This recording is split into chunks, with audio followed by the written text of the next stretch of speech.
Orçamento é uma palavra extremamente utilizada em diferentes realidades. Falamos em orçamento familiar, falamos no orçamento das empresas e falamos no orçamento no setor público. Falamos do orçamento do município, do estado e da União.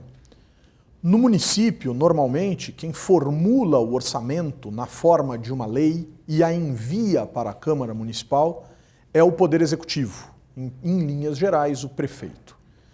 Como funciona a aprovação do orçamento?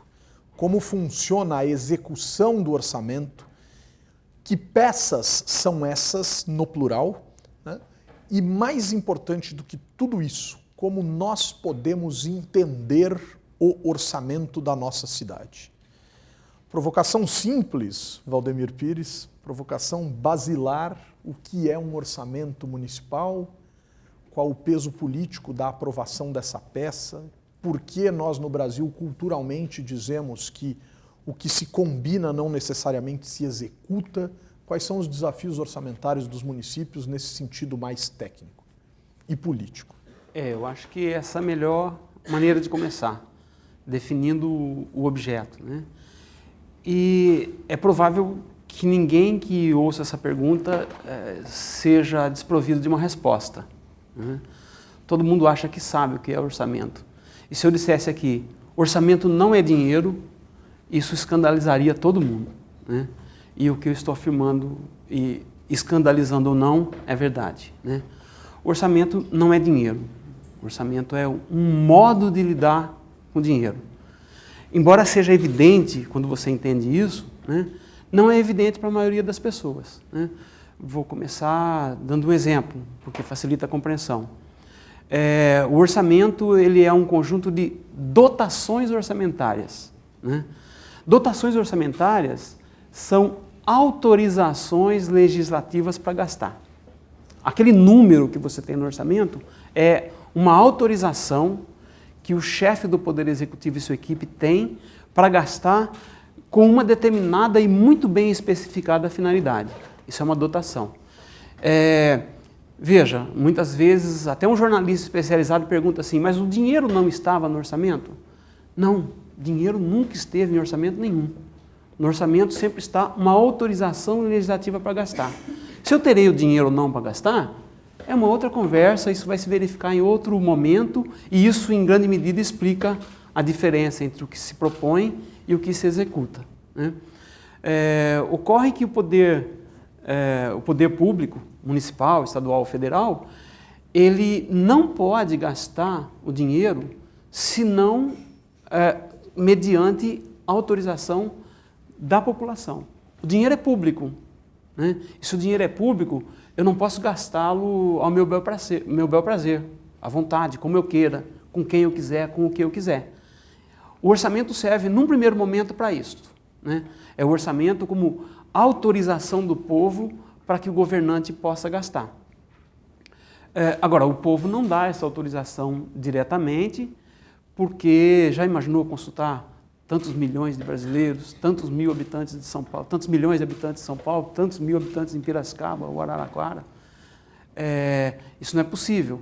Então, nos marcos da democracia representativa, essa autorização é dada pelo Poder Legislativo. E aí uma parte da sua pergunta também, né? Quer dizer, há todo um rito processual que quer dizer que o povo autorizou o prefeito, o presidente e o governador a realizar aquele gasto, né? Que gasto é esse? Uma dotação. O que é uma dotação? É um valor num documento chamado orçamento, né, vinculado a diversas classificações orçamentárias. Então, aquele valor, naquele valor está indicado quem pode gastar. O valor é quanto pode gastar, o limite, né? Quanto pode gastar, quem pode gastar, no que pode gastar, visando que finalidade, com que impacto sobre o patrimônio público, né? O orçamento ele tem várias classificações orçamentárias. Então, para montar a peça orçamentária, eu tenho que ter um plano de contas, né? Esse plano de contas ele tem exatamente esses componentes. E aí já começa um dos problemas da compreensão e da própria feitura do orçamento. Porque o sujeito pega aquele plano de contas e sabe que todo ano ele tem que repetir valores naquele plano de contas, mudando os valores. Isso fica tão automatizado e é ensinado dessa maneira para os contadores públicos e às vezes para os gestores e administradores públicos também, que se perde a noção do que é que se está fazendo, né? Então, quando o prefeito coloca um valor lá, às vezes nem ele sabe, né? O que ele está fazendo é pedindo uma autorização para o povo para gastar aquele valor.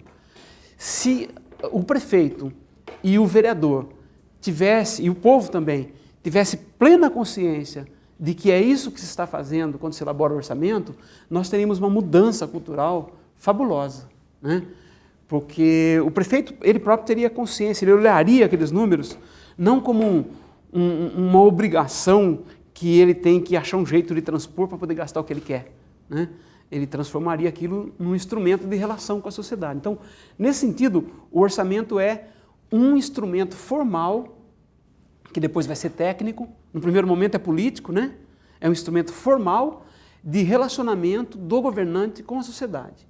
É fundamentalmente político o orçamento. Primeiro ele é político, depois ele é técnico. E eu reforço isso por quê? Porque nós vivemos um tempo de esforços de tecnificação da administração pública com a intenção vã, né, de transformá-la numa administração semelhante à da empresa. Isso nunca vai acontecer e é equivocado achar que isso possa acontecer. Por quê? Porque aquelas dotações que estão no orçamento são dotações que vão dar destino ao dinheiro público, que é obtido via tributação, fundamentalmente, né? E a tributação é um meio de obtenção de recurso que passa, digamos assim, me permitam a expressão, pela pancada, né? Ou você paga, ou você perde o seu patrimônio, ou você vai ter uma série de punições, né? Nenhuma instituição na sociedade tem essa possibilidade de auferir dinheiro dessa maneira.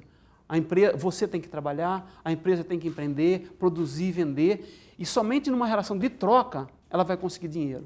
E na relação de troca, a minha autonomia como vendedor é a mesma que a sua como comprador. Nós temos que chegar num acordo. Agora, no poder público, o acordo é anterior à nossa relação individual, né? É o contrato social. Você está obrigado a cumprir, mesmo que você não assinou, porque você já nasceu sob esse contrato e não é signatário especificamente individual, né? Então, o fato de ser obrigatória a prestação pecuniária na forma de imposto torna obrigatório que o governo pergunte a você, no que eu posso gastar isso que eu arranquei do seu bolso? Quer dizer, aquilo que você escreve na forma do que você pretende ou de como você pretende empreender o recurso público, tem que dialogar fortemente com aquilo que o eleitor, de alguma maneira, claro que estamos aqui pensando em tese, né? Sim, sim. Mas em tese com aquilo que o eleitor foi à urna e disse, eu concordo que o meu dinheiro seja gasto dessa maneira que está sendo desenhada a permanência ou o futuro, a melhoria ou a alteração das políticas públicas em geral, né? Quer dizer, é político também por conta disso. Perfeitamente, é político antes disso, né? Isso que eu estou dizendo agora, assim, a relação do governante com a sociedade, naquele momento em que ele está governando, passa pelo orçamento. Agora, este orçamento, ele é a materialização, né, com recursos financeiros, de uma promessa partidária e de uma promessa de campanha. Então, o ideal, né, mas a gente tem que se aproximar ao máximo do ideal, o ideal seria que nós tivéssemos na prefeitura, para pegar a nossa institucionalidade, né, um plano plurianual, porque o orçamento vai ser frações do plano plurianual. O plano plurianual, para quem não sabe, é uma espécie de orçamento para 4 anos, né? Então eu já penso quanto que eu vou gastar e no que eu vou gastar durante o meu mandato e mais o ano seguinte, do mandato seguinte, no caso brasileiro, né? E aí todo ano é como se eu fosse executando idealmente 1/4 do plano plurianual, né? Agora, esse plano plurianual, numa boa gestão, ele seria a materialização formal, porque é exigido por lei o plano plurianual, de um plano de governo.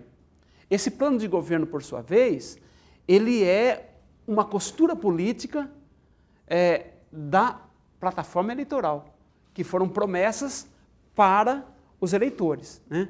Porque o eleitor, ele paga os impostos, mas ele não escolhe no que deve ser gasto, como quando eu pago para comprar uma pizza. Então eu chego na pizzaria e digo aqui, está aqui R$30, eu como pizzas baratas. Ele me dá uma pizza, né? Então, o contrato foi liquidado na hora. E você escolhe o sabor. E eu escolho o sabor, e se não tiver legal, eu devolvo, né? Está estragado o ingrediente. Agora, no caso do governo, a escolha é pública. A contribuição é individual, compulsória, e a escolha é pública. Então, qual é o mecanismo que a gente encontrou para fazer com que essa escolha seja a melhor possível, né? A eleição é o momento em que eu faço a escolha de uma cesta de bens públicos que me é a mais conveniente. Olha, eu prefiro que tenha previdência, mas não tenha mais investimento em portos, né? Então, a campanha vai me passar esses elementos. Eu escolho o candidato que eu suspeito, e hoje em dia suspeito que até a minha suspeita não seja muito, né, que vá ocorrer. Então, isso é uma teoria que sai do orçamento. O orçamento é o instrumento material e formal que permite que a gente materialize a chamada escolha pública. Tem toda uma teoria, a teoria da escolha pública, que é uma teoria liberal, né, que vai mostrar como a campanha, a plataforma eleitoral se linka ao orçamento. Os fazeres governamentais respondem às promessas de campanha. Ô Pires, uma vez que a gente definiu, então, o orçamento, né, como instrumento formal e material, nós conseguiríamos descrever um pouco, você até começou antecipando a explicação um pouco do processo orçamentário pelo PPA, um pouquinho o processo de elaboração e execução desse orçamento, as fases, as etapas. Como que a gente poderia apresentar brevemente esse processo orçamentário? No caso brasileiro, nós temos uma concepção muito clara, e eu diria até muito bem concebida, né, formalmente, de sistema orçamentário e de processo orçamentário. O sistema orçamentário no Brasil, ele é constituído, ensinando ordinariamente, nas disciplinas aí dessa área, por 3 peças. Eu até diria 4. É que como não aparece assim na Constituição, as pessoas ficam no que está na Constituição, porque esse ensino costuma ser muito balizado pela lógica jurídica. São o Plano Plurianual, ou PPA, a Lei de Diretrizes Orçamentárias, ou LDO, e a Lei Orçamentária Anual, ou LOA, né? Eu acrescentaria o processo de elaboração do fluxo de caixa, curtíssimo prazo, né, que seria a programação financeira de desembolso. O PPA, ele alcança um horizonte de 4 anos. Né? A LDO e a Lei Orçamentária Anual, como o nome diz, né, são anuais.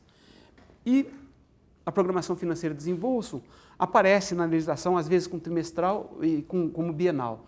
A lei de responsabilidade fiscal trabalha com prazo e a lei 4.320/64, a lei 4.320/64 é a lei que normatizou a orçamentação, normatiza até hoje, né? Na verdade, eles cuidam de horizontes, né? Então, vejam, o médio prazo, 4 anos, o curto prazo, anual, e o curtíssimo prazo. É essa curtíssima que eu acrescento, que não está na legislação, mas que em termos de concepção de sistema, é um sistema de planejamento que vai dotar as metas e objetivos do governo de meios. Por isso que o orçamento também é chamado de lei de meios, os meios financeiros e materiais para realizar um plano, né? Por que eu digo que está bem constituído? Porque o que é planejar? Planejar é trabalhar com horizontes temporais. Eu estou aqui, quero chegar ali. E para sair daqui e chegar ali, eu preciso dar esses passos. E esses passos vão ser de longo, médio, curto e curtíssimo prazo. Isso funciona para todos os municípios? Todos os municípios têm que fazer isso? Isto é uma obrigatoriedade constitucional no nosso país, felizmente, com diferenças de capacidade para trabalhar, né? Porque você tem 5.570 municípios, 80% vivem de transferências federais, né?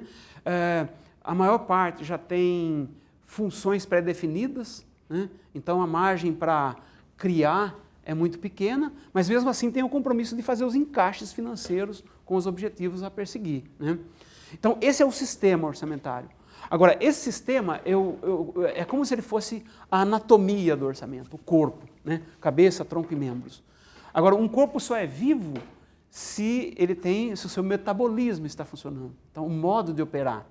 O modo de operar é o processo orçamentário. Então, como é que opera o processo orçamentário? Ele opera na forma de um círculo que se repete a cada ano, né? Que começa com a elaboração orçamentária pelo Poder Executivo, né? Pela discussão e aprovação legislativa pelos vereadores na cidade, pelo Legislativo, portanto, né? A execução e a avaliação. São 4 fases dentro de um processo que se repete todos os anos, né? Muito trabalhosa, muito complicada, né? E que tende a ser transformada num mero rito, para fugir exatamente da complicação, né? Então, na fase da elaboração, o Poder Executivo vai fazer uma estimativa de receita e tentar encaixar as dotações naquela estimativa de receita, tentando cumprir o plano de governo e oferecer os bens e serviços, manter as políticas públicas no interesse da cidadania, dos consumidores de bens públicos, né? Aí ele faz a peça orçamentária, que é então a proposta orçamentária, o projeto de lei orçamentária.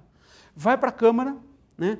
Vai para o Legislativo discute, aprova, emenda ou não emenda, e aí então, nesse momento, quando se transforma em lei, a proposta orçamentária vira lei. A lei orçamentária, então, agora virou a autorização do povo para gastar. Então, o prefeito vai poder gastar. E vem a execução. Na execução, no Brasil, o que se poderá é gastar até o teto da dotação. Não pode gastar mais. Mas não é obrigado a gastar exatamente aquilo que propôs. Isso, por um lado, é bom, por um lado é ruim, cabe discutir, né? Então, a gente trabalha com um orçamento autorizativo, não é o chamado orçamento impositivo, né? Ainda bem, se fosse impositivo no Brasil, nas condições que a gente opera, seria um completo desastre. Todo mundo seria preso todos os dias, teria que fazer um orçamento à parte só para construir os presídios, para colocar os políticos e os administradores públicos, né? E aí vem uma parte da resposta à sua pergunta inicial. Em que medida isso se descasa, né? O grande problema da orçamentação no Brasil é o momento da execução, né? Você tem a possibilidade de pedir créditos adicionais.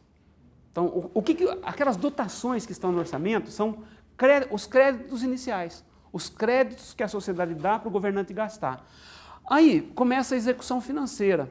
A execução financeira é o governo recebendo dinheiro e gastando, recebendo e gastando, recebendo e gastando. Conforme a receita e conforme as pressões por despesa, o orçamento vai se mudando. E aquilo que está previsto nele pode ficar completamente desfigurado, né? Por causa dos créditos adicionais. O que são créditos adicionais? Ao longo da execução orçamentária, na medida da execução da receita, o governo vai gastando esses créditos. Então chega um ponto que algumas dotações que você tinha já foram esgotadas. E aí o governante se depara com a seguinte situação: ele pode ter o dinheiro e não poder gastar porque não tem autorização. Não se escandalizem, né? Os governos do Brasil todos operam legalmente com 2 caixas. Não estou falando que eles operam com caixa 2. Eles operam com 2 caixas. É um A e um B. Um caixa A e um caixa B, para não falar da caixa 2. Perfeitamente. Boa solução, né? O caixa A, né, é o caixa das autorizações legislativas para gastar. E o caixa B, né, é o caixa do dinheiro. E eu tenho que ter recursos nos 2 caixas. Um é recurso financeiro, recurso econômico. Outro é recurso de poder. Poder também é recurso, né? Então, vejam, o talento exigido de um gestor financeiro público é distinto do talento de um gestor financeiro privado. Por quê? Ele tem que cuidar do caixa A e do caixa B. As grandes empresas também têm caixa A e caixa B, porque grandes empresas têm que operar com orçamento também, nessa lógica de eu tenho que ter autorização. O sujeito que está lá na operação, ele tem que ter autorização para gastar mais com propaganda. E se ele precisar gastar mais com propaganda do que está no orçamento da empresa, ele tem que pedir autorização. É a mesma lógica. Só que assim, não é autorização para a sociedade, é bem menos complexo, né?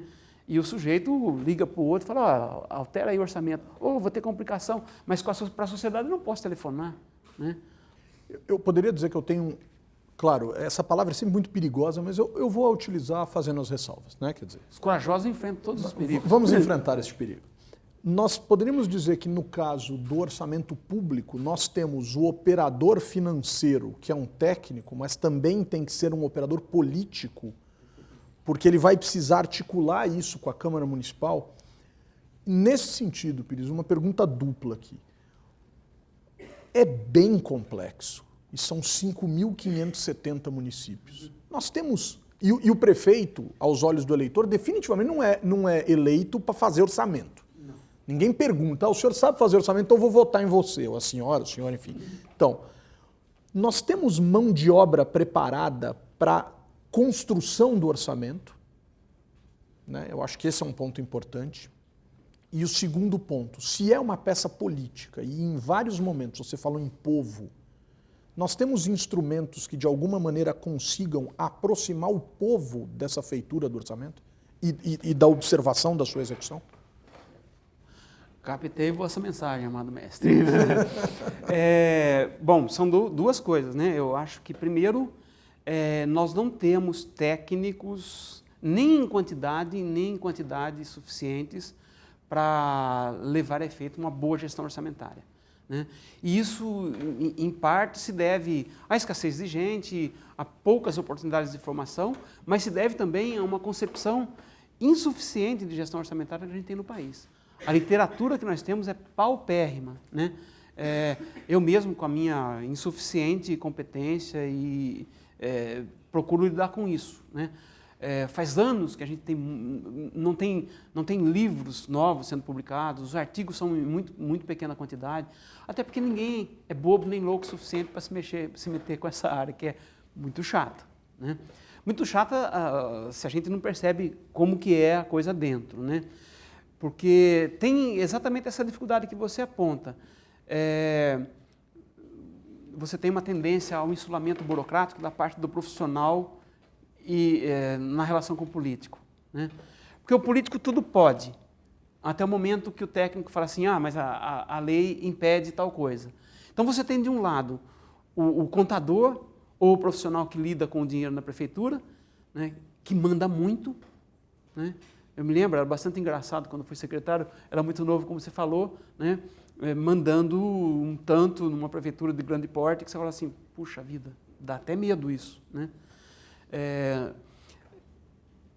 Porque tem tecnicalidades que são de natureza jurídica, que são de natureza econômica, que são de natureza financeira. Afinal de contas, eu vou lidar com o dinheiro, né? E eu corro o risco de gastar mal, de gastar de maneira insuficiente em alguma política e gastar demais na outra, de gastar no interesse de determinado grupo da sociedade e prejudicar a outra, né?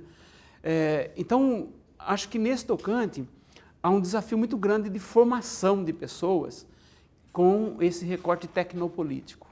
Ou seja, eu vou cuidar do dinheiro e nunca vou falar lá na prefeitura ou no governo federal, olha, eu não me envolvo com política, porque você já está se envolvendo.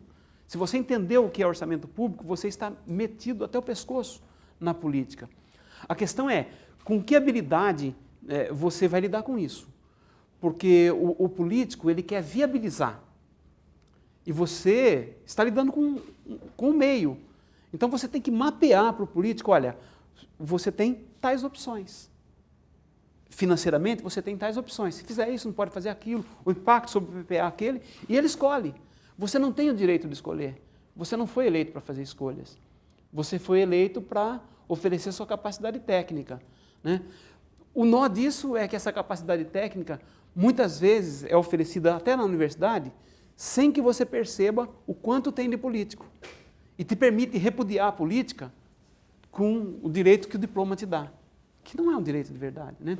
Por outro lado, você tem o político, que foi eleito para viabilizar coisas. Eu vou me perder, agora vou perder tempo discutindo lei de responsabilidade fiscal, lei 4.320, eu quero que tenha dinheiro.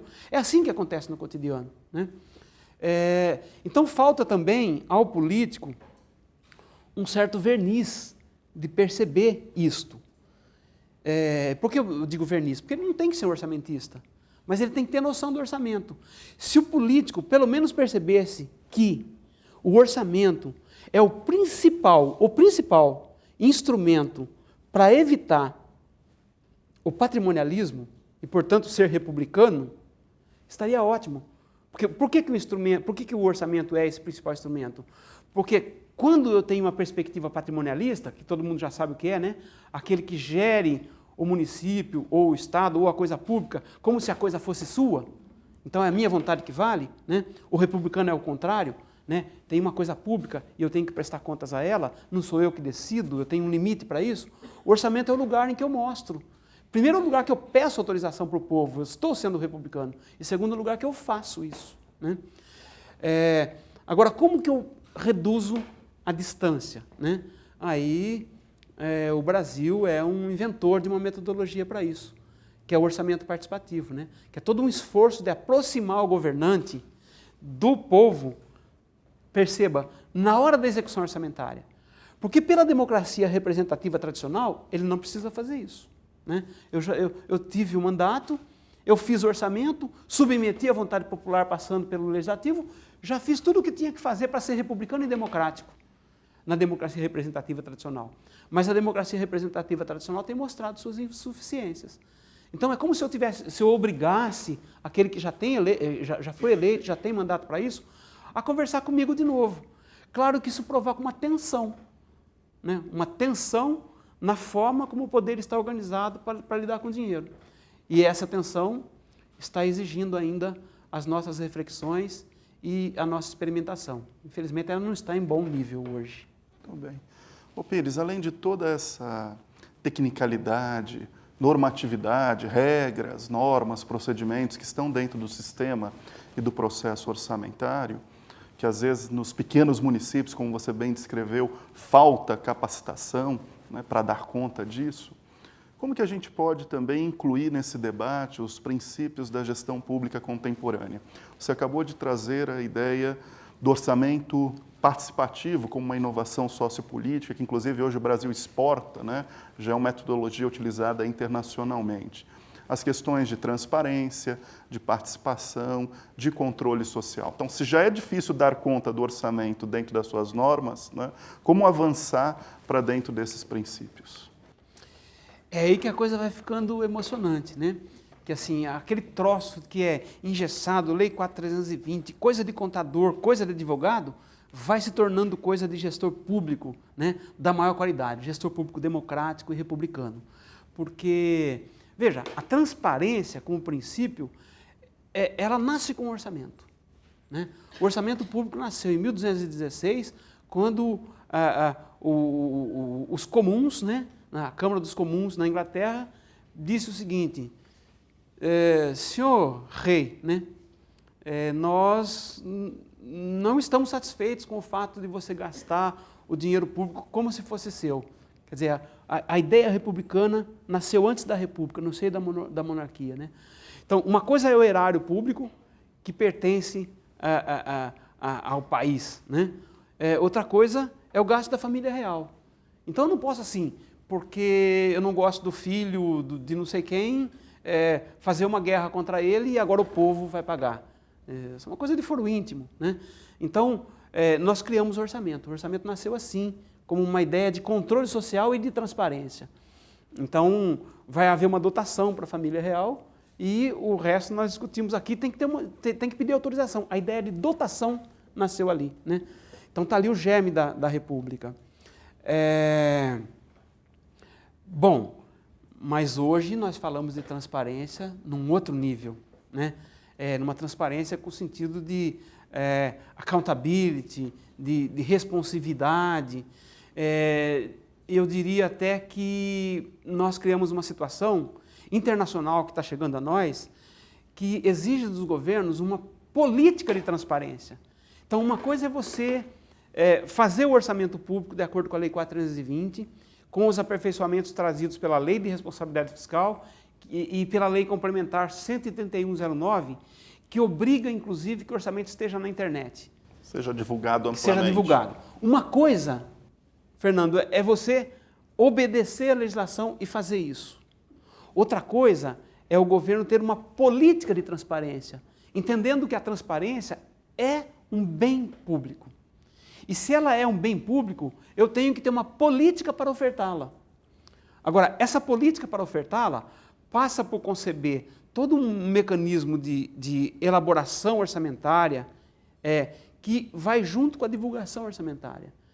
Então, divulgar na internet, não só porque foi obrigado, mas fazer um esforço para divulgar de uma forma compreensível.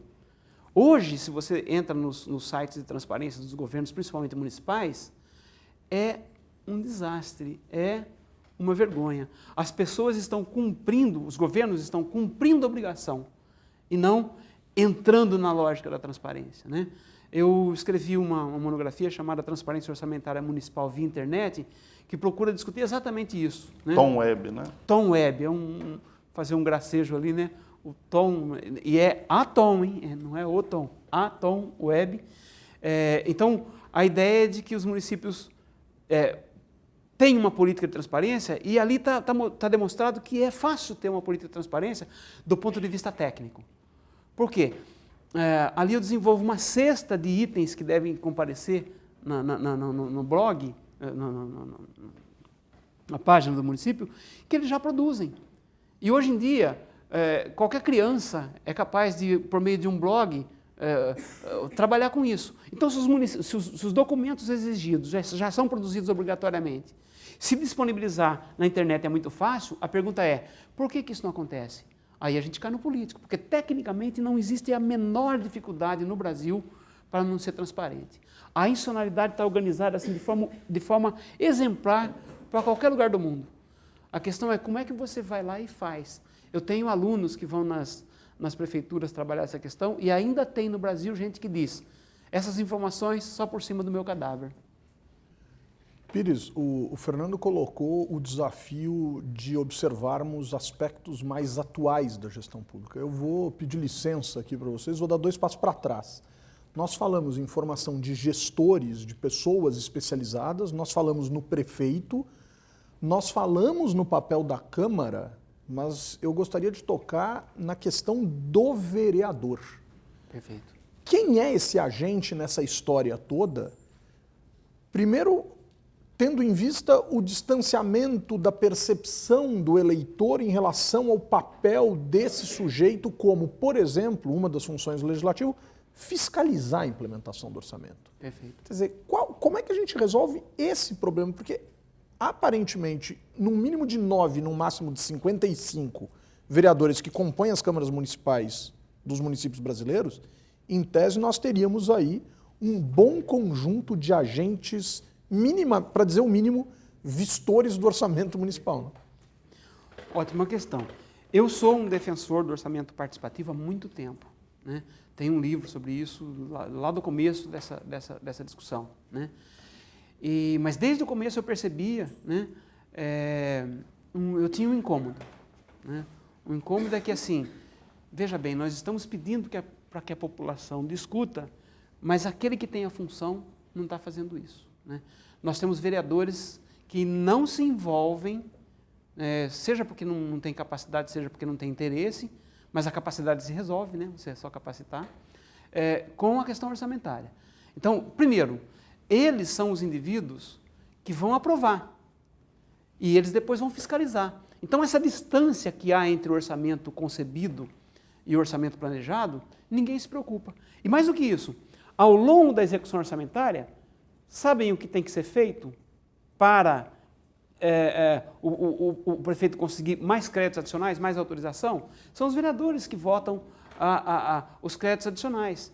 Então, eles gerem o orçamento. Os vereadores gerem o orçamento público. Não só na hora de planejar, mas na hora de executar, porque são eles que dão a autorização legislativa. Agora, a principal invenção brasileira para melhorar a intervenção legislativa no orçamento chama-se LDO. Por quê? O que o vereador pode fazer na lei orçamentária é muito pouco, na legislação anterior e na atual. Porque ele só pode mexer no orçamento, aumentar uma dotação, se ele diminuir outra no processo de feitura orçamentária. Como é que ele vai fazer isso? Ele vai tirar a dotação que favorece um vereador para pôr na dele. Vai virar uma guerra.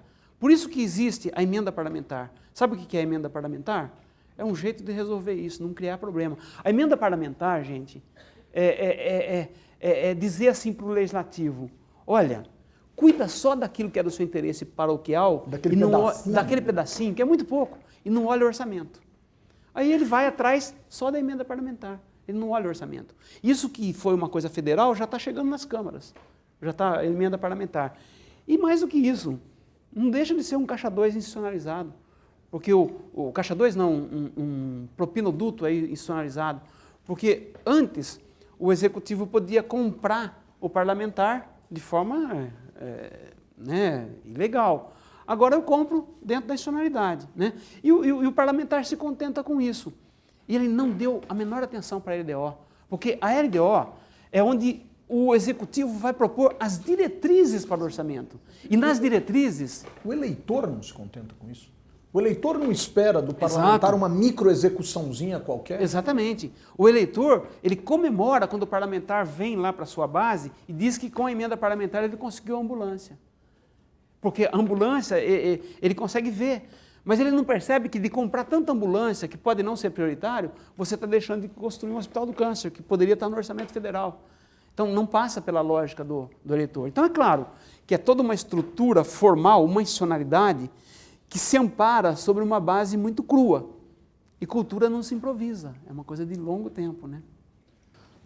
Pires, para além dos problemas e das limitações que existem dentro do processo, né, o que nós poderíamos apontar hoje de boas práticas na área orçamentária, na gestão pública municipal, né?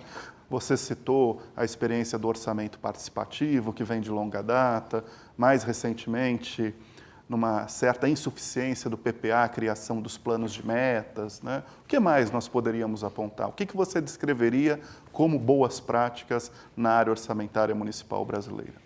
Eu acho que nesse campo a gente tem tido muito poucas boas práticas efetivas, né? Todos aqueles esforços de fazer planejamento anterior ao orçamento, para depois migrar para a área orçamentária, e São Paulo teve uma experiência assim recente, é bem vista. Todas aquelas práticas de planejar as políticas públicas antes da orçamentária também são boas práticas, né? Mas quando você observa, o orçamento participativo é uma boa prática, audiências públicas são boas práticas. Então eu diria assim que, em termos de concepção de boas práticas, nós vamos até que relativamente bem. Quando você olha para dentro da academia, parece que nós estamos inovando, né? Veja, quais foram os principais avanços na academia em termos de gestão pública para ensinar na graduação? Os cursos de políticas públicas e gestão de políticas públicas. Então, em termos de concepção, absorção de tecnologias e know-how, né, nós estamos dialogando com o mundo nas nossas universidades. Mas nas prefeituras, falar política pública ainda é apenas um bordão, né? Elas ainda não ganham aquele nível de concepção setorial, planejada, que vira orçamento, né? Nós não percebemos ainda, esse é um diálogo que eu estou fazendo com o nosso colega Leonardo Sec, você também está fazendo, no novo livro dele de políticas públicas, elas não dialogam ainda com orçamento. Veja, os municípios ainda não se apropriaram do orçamento, ainda não se apropriaram da concepção de política pública. Então, as práticas vão sendo achados que se devem muito a iniciativas individuais ou de pequenos grupos que acabam tendo algum resultado positivo e que, inclusive, depois não se sustenta, porque saindo esses indivíduos não fica um legado. E as boas práticas, sabe esse método de premiar boas práticas? Ele é sempre muito bom, é sempre muito bem-vindo, mas ele trabalha sempre com pontos, né? E a costura fica dificultada, porque o que seria a costura? A costura seria a universidade se apropriar dessas boas práticas, incluir no ensino. Então, por exemplo, eu descubro uma boa prática lá na Prefeitura de São Paulo sobre elaboração de PPA. E eu trago essa boa prática como seminários com os meus alunos para ensinar, né? Aí, apostar que nas próximas 2 décadas, 2 ou 3 desses alunos vão lá para a prefeitura e tentem implementar essas boas práticas. Eles vão encontrar uma parede, né, um muro, porque a lógica orçamentária não está premiada por isso. Ele não vai conseguir premiar as boas práticas. As boas práticas viram um livro, né, que a gente vai gostar de ver, vai definir, e os municípios continuam na mesma. Então, acho que essa questão das boas práticas, a gente precisa encontrar um mecanismo que coloque a universidade e a institucionalidade governamental em diálogo de forma mais intensa. E isso é difícil de fazer, né? Eu acho que experiência como essa que vocês estão aqui com um Brasil, né? E fazer ouvir, divulgar, sair dos muros, são extremamente importantes. Tem um valor para além daquilo que vocês talvez tenham percebido desde o começo. Boas práticas, bons gestores, bons políticos, bons desafios acerca do orçamento municipal. Um Brasil e a USP, o curso de Gestão de Políticas Públicas, agradecem a presença de Valdemir Pires. Professor, muito obrigado. Prazer. Já acabou?